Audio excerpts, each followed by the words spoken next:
yang sangat penting untuk dipahami. Kalimat nisa harful lakum, istri-istri kalian itu adalah anak kalian. Ini bisa dipahami menjadi bahwa pasangan kita ini adalah ladang. Satu, dalam konteks ladang, bisa jadi ladang ini menjadi media tanam bagi Allah untuk menguji setiap masing-masing pasangan. Ladang itu begitu. Kan kalau seorang petani mau menanam, itu kan biasanya yang mesti disiapkan itu ladang. Ladang yang akan dijadikan sebagai media tanam itu mesti dijaga, dirawat, dipelihara. Ya, sekaligus ladang bisa sebagai laboratorium untuk menguji. Nah, maka kalau kita pahami dalam konteks yang lain, bukan hanya dalam konteks bagaimana air ini sebagai bentuk untuk melampiaskan syahwat yang sah yang akan menjadi ibadah, tetapi ibadah itu adalah ujian. Ladang itu adalah ujian. Jadi Allah menjadikan pasangan baik suami atau istri sebagai ladang untuk menguji sekaligus untuk melihat tingkat kualitas imannya setiap pasangan. Maka jangan dianggap bahwa menikah itu menyelesaikan masalah-masalah yang mungkin dianggap nikmat, tetapi justru bisa jadi lewat pernikahan ini Allah ingin menjadikan pasangan itu sebagai laboratorium yang akan menguji, meningkatkan setiap kualitas iman lewat penagrasan yang langsung menciptakan dalam pandangan.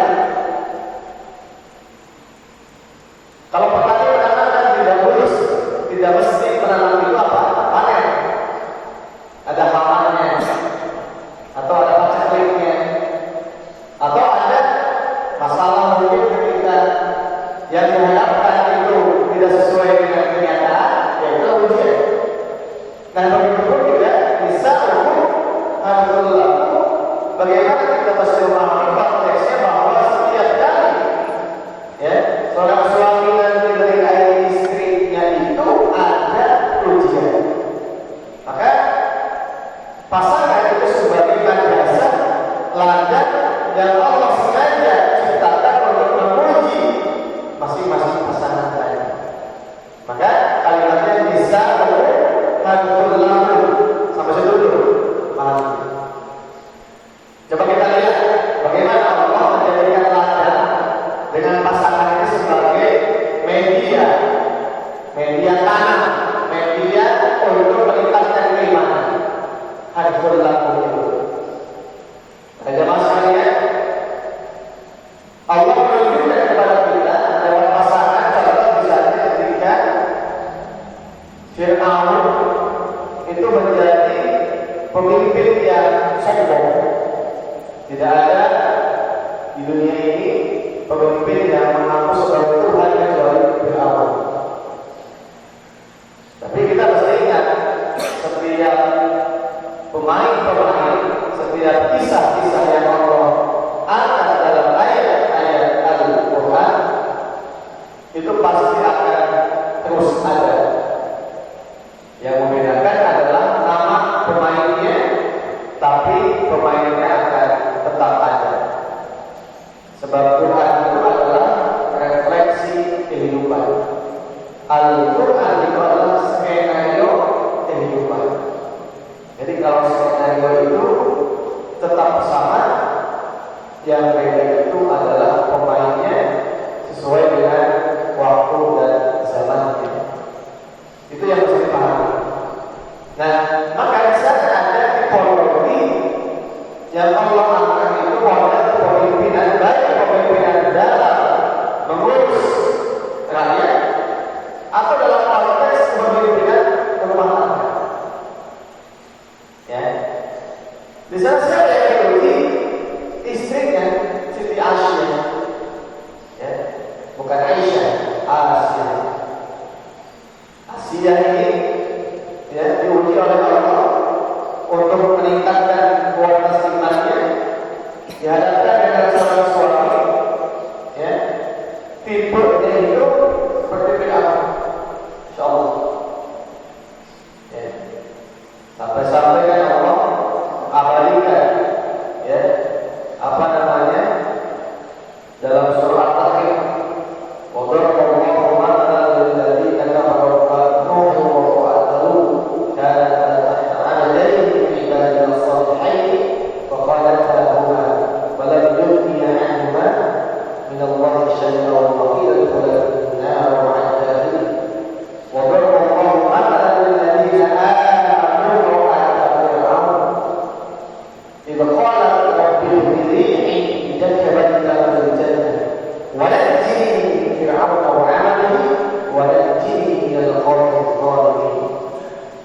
di sana ada tipologi-tipologi yang Allah angkat sebagai ujian itu dengan media yang berbeda.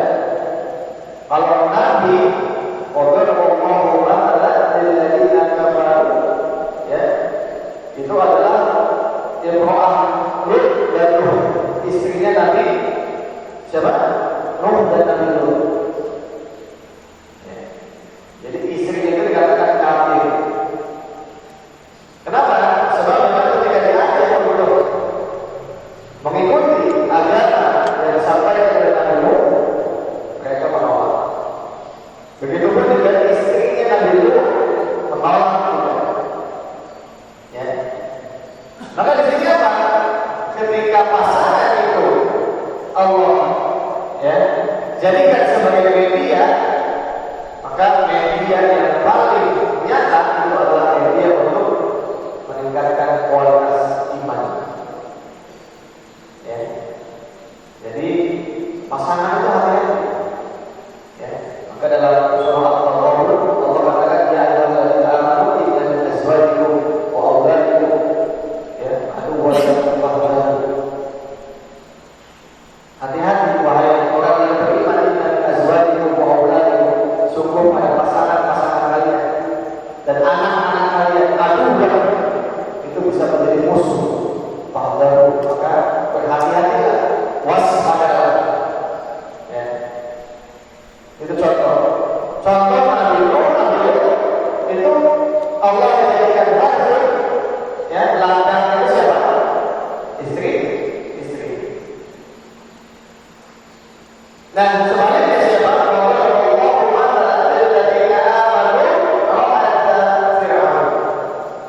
Sebaliknya kalau siapa? Fir'aun ya, istrinya Fir'aun itu justru adalah siapa ujiannya? Suaminya. Maka ladangnya itu siapa? Suaminya dalam konteks ladang untuk menguji keimanan.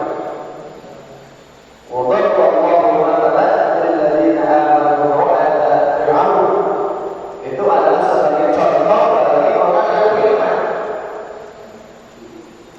Nah, sampai-sampai Allah mungkin itu qala rabbil ini indaka baikal jannah. Jadi Siti Asia ini mendapatkan ujian suami yang secara dunia mungkin siapa yang tidak tahu raja? Pasti kan punya istana, pasti punya kekayaan, pasti punya kekuasaan. Tapi apa yang diinginkan oleh Asia? Rabbil ini indaka baikal jannah wa najini min fir'auna wa amalihi wa najini min al-qawmi adh-dhalimin. Ya, yang dimintakan itu adalah ibni Rabbil ini indaka baikal jannah. Ya Allah, bangunkan aku nanti di sisimu singgasana rumah di surga, bukan di dunia. Sebab dunia kita tahu bahwa Fir'aun ya sangat jahat, bukan hanya kepada rakyatnya, begitu pun juga kepada istrinya. Tapi ya kalau kita lihat dalam perspektif Nisa Urumullah yang tadi itu adalah hal pun bukan hanya sebatas bagaimana melampiaskan hubungan biologis, tapi Tapi di sana ada ujian-ujian yang bisa meningkatkan kualitas iman. Singkat cerita, bagaimana Asia ini lulus menghadapi ujian suami seperti Fir'aun. Ya. Nah, coba kita lihat lagi juga bagaimana rumah tangga itu juga menjadi hadsul lakum. Ya. Contoh misalnya apa? Contoh misalnya ketika Nabiullah Ibrahim alaihissalam. Nabi Ibrahim itu beliau sudah lama menikahi Siti Sarah, namun belum mendapatkan keturunan. Tapi setelah mendapatkan hadiah, ya, Siti Hajar ini kan hadiah. Kemudian biidznillah setelah menikahi Siti Hajar, kemudian Ibrahim mendapatkan keturunan. Siapa? Ismail. Namun ujian mulai datang ke situ. Apa ujiannya? Allah perintahkan Ibrahim untuk memisahkan dengan Siti Sarah, menempatkan Hajar dan Ismail di tempat yang tandus, yang sangat panas dan tidak ada tumbuhan, tidak ada kehidupan. Di mana? Itu ada Mekah. Lihat kalimatnya, Rabbi inni askantu min dzurriyyati biwadin inda baitikal muharram biwadin ghairu dzi zar'in inda baitikal muharram. Ya. Apa di sana? Jadi setelah Nabi Ibrahim dengan berat hati melangkah meninggalkan siapa? Hajar dan anak yang pada waktu itu ya bayi yang masih merah gitu. Beliau melangkah dengan berat sampai 3 kali, 2 kali ditanya oleh Hajar, Ibrahim mau kemana? Meninggalkan kami, ya sebentar lagi di sini. Ya. Panggilan pertama tidak makan. Kemudian dipanggil kembali tidak makan. Baru panggilan yang ketiga Ibrahim ya menjawab. Apa jawabannya? Apakah ini adalah perintah Tuhan? Apa jawabannya? Iya. Maka setelah mengatakan iya, itulah yang membuat siapa? Siti Hajar tenang. Ya. Jadi apa? Ditempatkannya Hajar dan Ismail itu adalah atas perintah Allah. Inni askantu min dzurriyyati biwadin ghairu dzi zar'in. Aku titipkan, ya, aku tempatkan anak dan istriku di sebuah tempat yang tidak ada tumbuhan, tidak ada tanaman atau tempat yang tandus. Tapi aku yakin kepada Allah akan menjaga. Ya. Maka Ibrahim ini adalah nabi yang paling banyak diuji lewat istri dan anak. Iya, coba lihat. Ya, wa idh tala Ibrahim rabbuhu bikalimatin fa'atammahun qala inni ja'iluka lin-nasi imama qala wa min dzurriyyati qala la yanalu 'ahdi dzalimin. Ya. Maka pada zaman sekalian tadi kan pada episode selanjutnya bagaimana Ibrahim kemudian bermimpi menguji kembali bagaimana untuk menyembelih siapa? Ismail. Ya. Itu diabadikan dalam surah As-Saffat. Ya. Ya abadi inni ara fil manam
Ibrahim uswatun hasanah.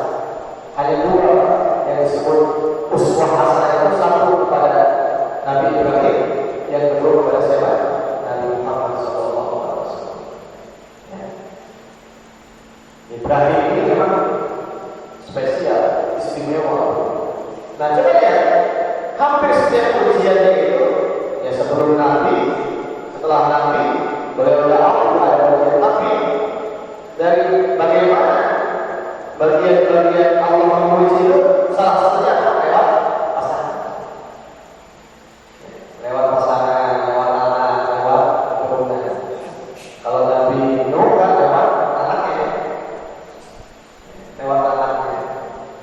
ketika sampai-sampai Allah mengatakan innahu ghairu shalih, anakmu itu anak yang tidak shalih. Ya Nuh, ya, sampai Allah ingatkan dengan kalimat dipanggil namanya. Ya, innahu laysa min ahlik, innahu laysa min ahlik.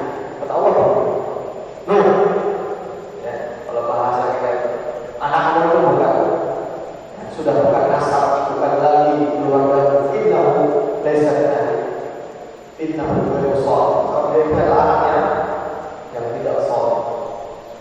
Insyaallah. Nah, yang paling banyak pada jamaah sekalian ujian itu disampaikan oleh Allah lewat anak-anaknya Nabi Yakub alaihissalam. Ya.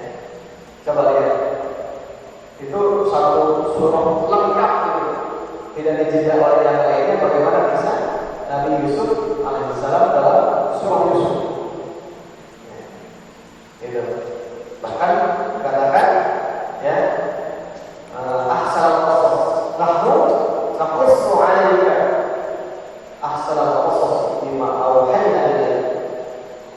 Ahsanal qasas, jadi kisah yang Allah angkat yang menjelaskan Nabi Yusuf alaihissalam dan Nabi Yakub itu adalah ahsanal qasas. Maka hadis yang tahu tidak ada kisah-kisah yang dibuat-buat banyak. Semua memang sebagai bentuk pelajaran, ujian orang yang beriman. Nah, begitu pada jemaah sekalian. Jadi kalau ada yang membayangkan rumah tangga ini, ya baik-baik saja, rumah tangga ini aman-aman saja, ya tidak begitu. Ya, ini rumah tangga ini bisa menjadi peluang kebaikan, tapi juga bisa sekaligus menjadi, ya, media untuk menguji Allah, ya, dengan rumah tangga itu atas tingkat kualitas keimanan kita. Nah, oleh sebab itu maka salah satu pendekatan yang mesti kita hadapi adalah menghadapi apa? Ujian-ujian rumah tangga. Itu diantaranya para suami mesti memahami manajemen, cara untuk menyelesaikan konflik. Ya. Nah, di sini dalam surah An-Nisa ayat yang ke-34 ini Allah langsung mengajarkan kepada para qawwam. Siapa qawwam? Suami.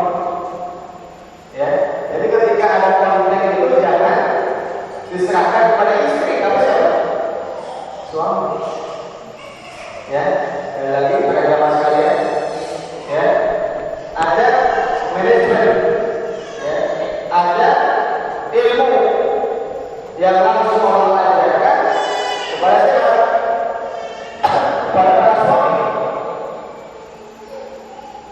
Maka ini ilmu mahal, ya, ilmu yang mahal. Maka jika ada konflik yang sampai apa? Putus tali ikatan rumah tangga, itu sebenarnya salah saja. Ya. Sebab Allah mengajarkan ilmu bagaimana cara untuk menyelesaikan konflik dalam mahligai rumah tangga itu kepada siapa? Kepada suami. Ya kan? Coba lihat. Ini adalah ilmu yang langsung Allah sentuh, ajarkan kepada suami.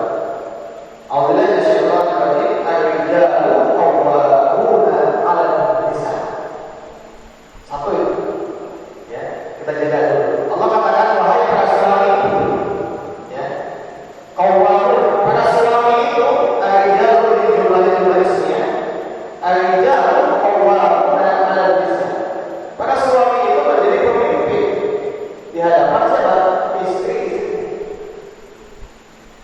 Nah, coba perhatikan.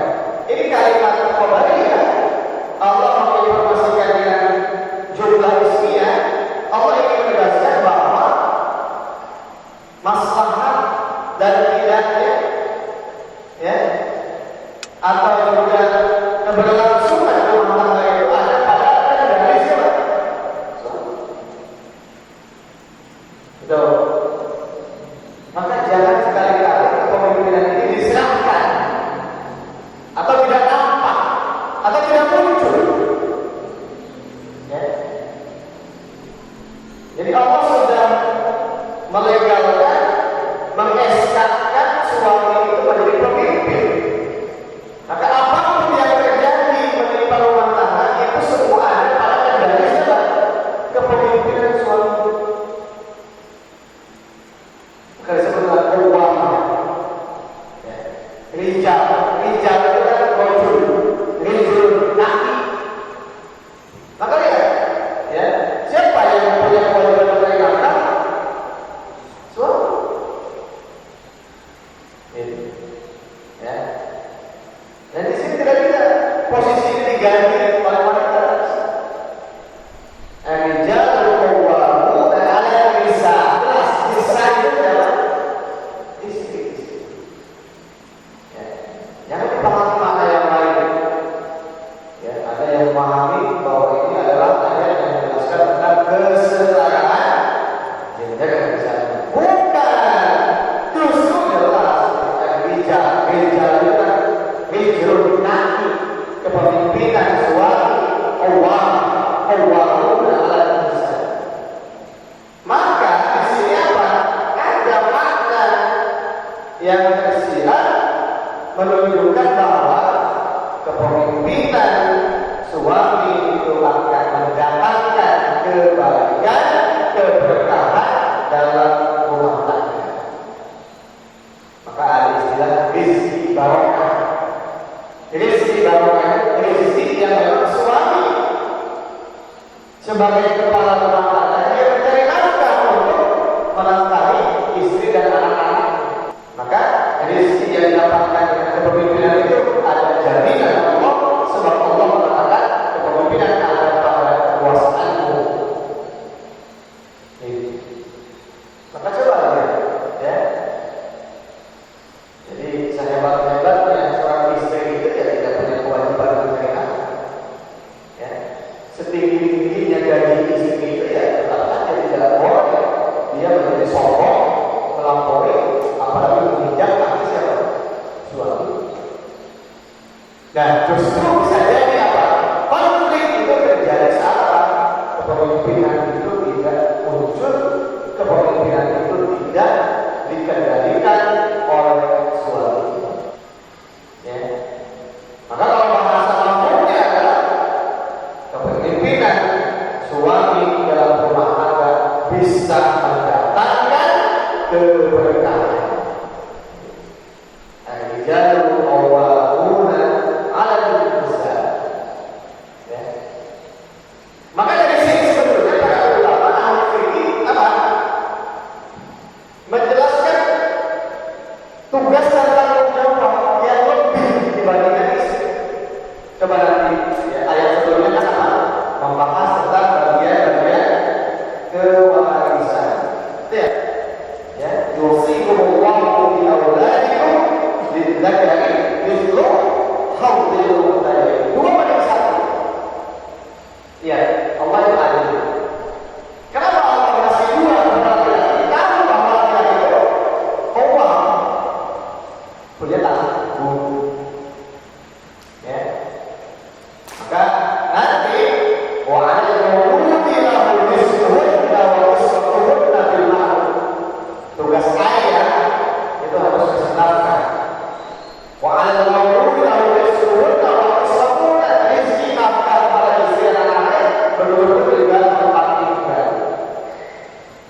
rizquhunna wa kiswatuhunna, pakaian dan tempat tinggal iswah. Itu nggak ada beberapa di siapa? Di sini kan? Ya. Maka otomatis siapa? Suami dan anak-anak kemudian nanti itu akan menjadi wali, menjadi penjaga, penanggung jawab atas keberlangsungan rumah. Kalau suami tidak ada, wali tidak ada, kata Nabi as-sultan waliyun liman la waliya. Sultan, pemimpin negara dalam Islam itu menjadi wali. Ya, wali saya bukan hanya konteks wali yang menikahkan menjadi wali mati, bukan. Tapi konteksnya selain itu apa? Negara mesti mengayomi, menjaga setiap wanita yang tidak punya wali. Berarti siapa? Satu, anak yatim. Saat walinya tidak ada, maka negara harus menjaga, mengurus, menafkahi, melindungi anak-anak yatim yang belum balik, yang dia belum bisa mencari nafkah. Yang kedua siapa? Janda. Ya.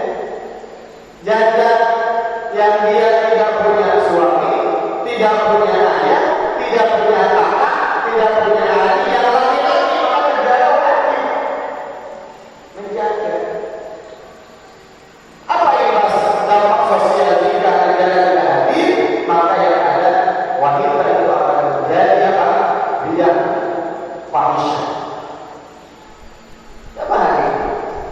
Ketika pintu-pintu rumah terbuka, wali-wali pasangan di dalam menjawab, maka wanita meninggalkan rumahnya, mencari nafkah, kemudian juga di sana mulai ya masalah-masalah sosial timbul. Coba lihat, masalah sosial itu kan akibat apa?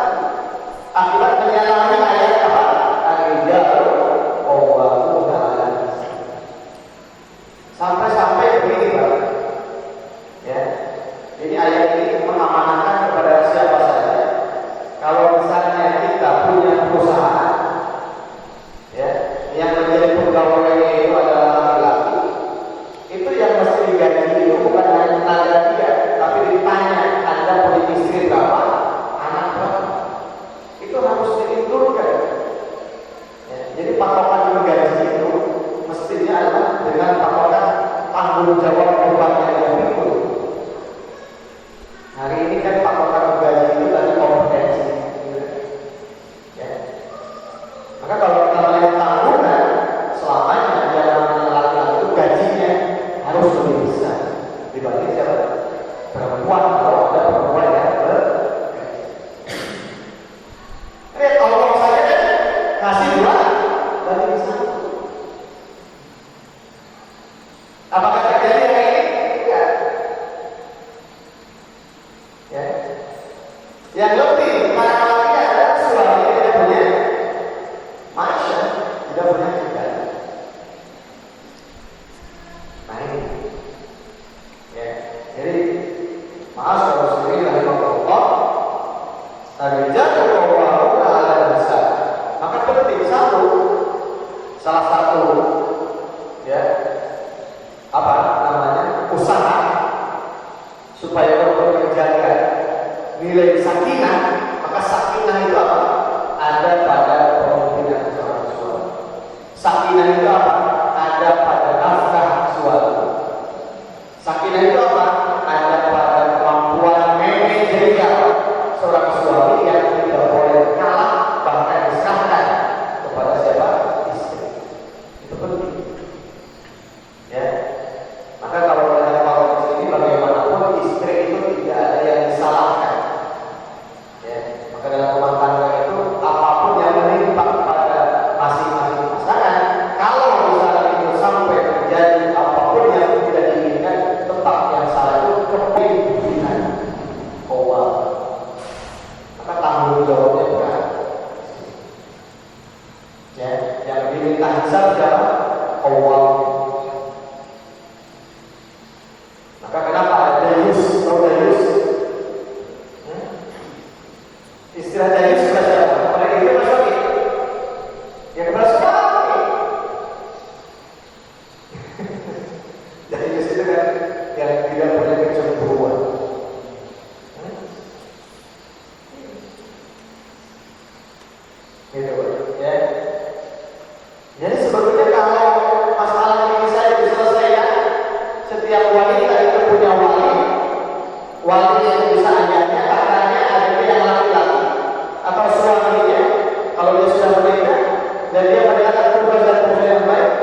kemaksiatan, buka-buka baju, buka-buka aurat, buka-buka.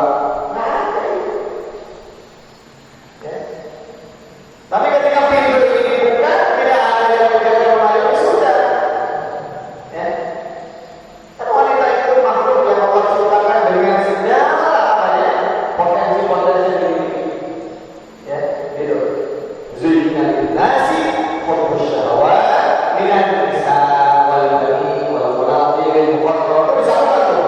Wanita, emas, harta, kekayaan, bisa apa? Tapi kecenderungan wanita itu apa? Senang dengan uang, senang dengan harta. Hubbus syahawat minan nisa, orang laki-laki senang melihat wanita. Dari mulai berusaha sampai rumahnya, harus dituntut.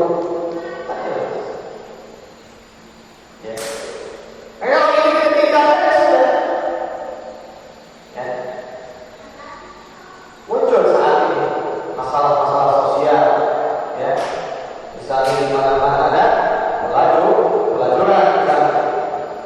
Ketika ditanya, ya, kepada pelakunya, apa jawabannya? Saya ini single parent, nggak ada single parent. Sebab tugas fungsi wali itu mesti mengayomi siapa? Wanita. Kalau kakak laki-laki mengayomi adiknya, kalau dia adik laki-laki mengayomi kakaknya, boleh menjadi wali. Ya, maka tidak dibiarkan single. Ya. Kalau ibunya sudah ditinggal wafat oleh siapa?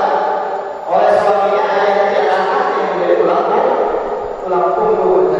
Itulah al-rijalu qawwamuna 'alan nisa. Ya. Jadi harus sampai paham bagaimana penggajian itu nggak boleh.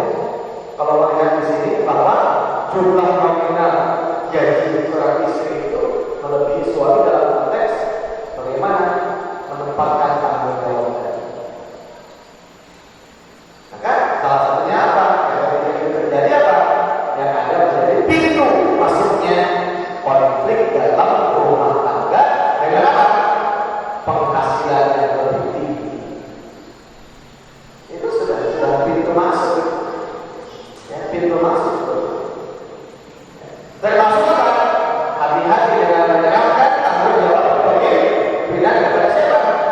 Pada istri. Contoh di Bali, ya, saudara, kamu aja yang mengingatkan saya ngurus-ngurus masak misalnya. Nah, itu sudah pintu apa? Pintu masuk untuk apa? Ya, coba lihat, ya, diteliti coba. Bagaimana kebutuhan rumah tangga, ya, bagi seorang yang istrinya menjadi TKW, tenaga kerja wanita. Itu, ya, pasti riset akan membuktikan bahwa rumah tangganya tidak akan kuat lama. Ya, dan itu banyak apa? Banyak pintu-pintu yang dibuka untuk masuk kepada konflik dan melawan fitrah al-rijalu qawwamuna 'alan nisa. Ya, contoh misalnya yang paling mudah bagaimana kebutuhan biologis. Ya, seorang laki-laki itu ya, harus dilayani. Kemudian bagaimana pendampingan, bagaimana nanti penghasilan dan sebagainya. Nah, kalau misalnya tidak sedikit suami selingkuh, uang yang dikasih, ya, oleh istrinya malah dipakai selingkuh. Jadi itu banyak. Ketika apa? Ketika ini yang ditabrak adalah begini. Maka para ibu sekalian, di sini judulnya apa? Imam Ali As-Sabuni ketika menjelaskan An-Nisa ayat 34, 35 dan 36, judulnya apa? Wasail mu'alalah asy-syiqaq baina az-zawjain. Media yang bisa dijadikan sebagai obat solusi konflik di antara pasangan suami dan istri. Ini disebut konflik. Ilmu untuk menyelesaikan konfliknya ada pada An-Nisa 34, 35, 36. Ada pada kepemimpinan. Maka jika kepemimpinan kuat, maka yang di bawahnya itu bisa diselesaikan. Nah, maka Allah mengatakan binafat kalau ba'dahu ala ba'din wa bima anfaqu min amwalihim. Ya. Tapi tetap sekalipun suami itu menjadi apa? Pemimpin, tapi Allah juga tidak mengecilkan kan istri binafat kalau ba'dahu ala ba'din. Artinya apa? Istri pun juga punya tugas dan tanggung jawab yang itu tidak bisa diambil alih oleh siapa? Jadi masing-masing punya kelebihan. Ya. Oleh bijak yang ada roja, wanita ada roja. Jadi laki-laki punya kelebihan, istri pun juga punya kelebihan. Wanita kamu yang amwalihim, begitu pun juga dengan apa yang kalian nafkahkan min amwalihim dari harta. Ya. Nah, jadi kepemimpinan itu apa? Satu, terletak pada rijal. Yang kedua, terletak bagaimana menempatkan tugas dan fungsinya masing-masing. Yang ketiga, ya, kualitas pemimpin itu di mana? Di mana nafkah. Ini penting. Ya, maka jangan sepelekan nafkah. Maka ya, kata kunci kepemimpinan itu adalah di mana amwal. Itu amwal. Maka jadi dikatakan fasalihatu qanitatun hafizatun lil ghaibi bima hafizallahu. Fasalihat, istri-istri yang salihah. Qanitat, dia yang taat. Hafizah, dia yang menjaga lil ghaib. Ya. Lil ghaib. Kepada hal-hal yang ghaib. Ya. Kalau kita lihat di sini, ya, tafsirannya itu adalah ya, Imam Ali As-Sabuni menjelaskan tentang bagaimana al-ghaib dimaafkan Allah. Ya. Jadi teman-teman sekalian, istri yang baik, istri yang taat, istri yang saleh itu dia bisa menjaga, dia bisa menjadi pengemban amanah, ya, atas apa yang ditinggalkan oleh suami. Maksudnya apa? Ya, bima itu ketika Allah pun menjaga apa yang mesti mereka jaga. Artinya apa? Di sini ada apa? Perhatian. Ya, keutuhan rumah tangga itu ya bil-ghaibi bima hafizallah, dengan apa yang Allah jaga. Gitu ya. Jadi di sini dikatakan bahwa ya, ar-rijal qawwamuna 'ala ar-rijal 'ala an-nisa bisa bagaimana Allah al-aqli wa tadbir. Kepemimpinan suami itu atas istrinya satu kepemimpinan yang memang Allah karuniakan al-aql, ya, kecakapan dalam pikiran wa tadbir, dan juga memanage.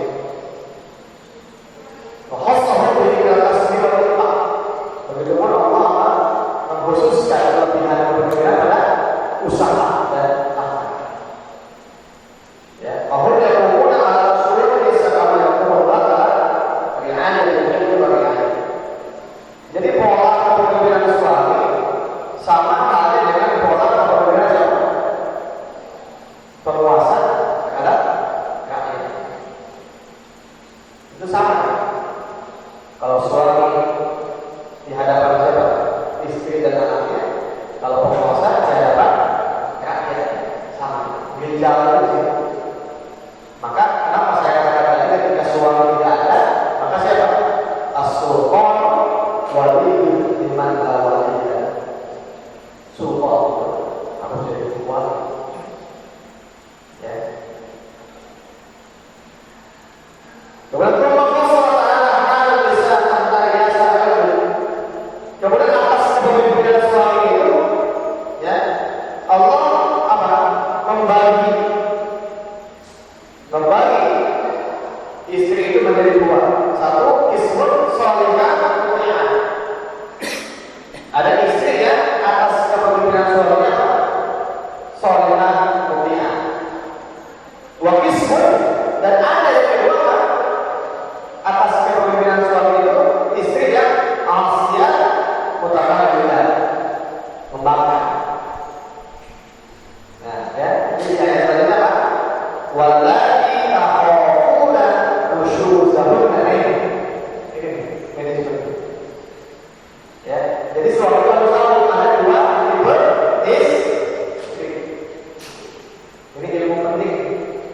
istri yang salihah qanitat, yang kedua wasiat kepada siapa? Kepemimpinan suami. Nah, kalau kita menemukan tipe istri yang kedua, nah ini tipunya. Wallati takhafuna nusyuzahunna fa'iduhunna wahjuruhunna fil madaji' wadribuhunna. Tiga langkah. Satu kata Allah apa? Fa'idu. Jika ada nusyuz, membangkang, ya, nasihat. Satu apa? Nasihat. Kasih nasihat. Kedua apa? Kalau nasihat dari depan wahjur, tinggalkan. Ya, nah satu lagi bil madaji'. Yang ketiga apa? Wadribuhun, pukul. Dengan pukulan yang tidak menyakiti, dengan pukulan yang tidak boleh di tempat-tempat yang akan merusak. Ya. Ini kan tiga langkah tahapan-tahapan untuk mendidik istri yang khusyuk. Nah, hati-hati. Kita mesti memahami di dalam konteks istri itu dibawakan dari pemilik. Hari ini ada istri yang kaya, justru malah melawan. Nah, kalau melawan begitu, itu bisa jadi apa? Dia punya kesempatan. Kekuatan apa? Ibarat paku. Hati-hati. Ya. Maka wabimaan paku awal. Ya. Maka jangan sampai ibaratnya begitu. Ini semua celah-celah. Celah kepemimpinan yang mesti dikuasai oleh siapa? Oleh suami. Nah, ibaratnya kalau ada celah-celah yang itu gentengnya bocor, misalnya, itu jangan dibiarkan lama, langsung diselesaikan cepat. Kalau gentengnya bocor, ya ditambah cepat. Jangan genteng sudah airnya kemana-mana, nggak bisa. Ya. Nah, itu suami itu harus punya sifat preventif, bisa membaca, ya, dan mengomunikasikan celah-celah. Maka wallati takhafuna nusyuzahunna fa'iduhunna wahjuruhunna fil madaji' wadribuhunna. Fa in aqamtum fala tabghu 'alayhinna sabila. Innallaha kana 'aliyyan kabira. Ya. Kalau suami istri itu mentaati kalian, jangan ya mencari kesalahan yang lain. Boleh. Wala tabghu 'alayhinna sabila. Innallaha kana 'aliyyan kabira. Ya, di hadapan suami dengan pendekatan ini Allah menunjukkan aliyyan, Allah Maha Aliyyan Maha Tinggi kabira. Ya, jadi inilah salah satu bentuk pendidikan yang Allah sampaikan. Nanti di ayat 35 dan 36 itu langkah-langkah untuk menyelesaikan syikok. Kalau oleh suami sudah tidak mempan, maka butuh apa? Pihak ketiga. Baik itu syikok oleh lima pelaku. Nah, ini kawan. Kemudian sudah semangat dan mampu. Apa lagi ibaratnya sudah banyak, gentengnya banyak sudah tidak bisa diselesaikan oleh suaminya, maka ambil hakam pihak ketiga. Hakam meminta ini, maka hakam ini Islam. Kalau ada niat mau Islam, ini Islam. Artinya apa? Sekalipun bawahan kalau ada niat mau Islam ya tidak bisa. Ya, maka jawab beginilah. Kalau mau Islam, Allah kasih tahu kita kasih petunjuk. Ya. Innallaha kana 'aliman khabira. Nah ini ya, sekalian di sini banyak sekali makna-makna yang menunjukkan apa? Mesti paham menempatkan bagaimana tugas dan tanggung jawab kepemimpinan tadi betul-betul juga. Ya, coba kalau yang ini paham oleh siapa? Pemimpin, jaga pemimpin perusahaan apa? Ya, hari ini malah dilupakan orang suami itu lewat undang-undang kita kerja. Pertama harus dapat 40 kali gaji, jadi dipotong.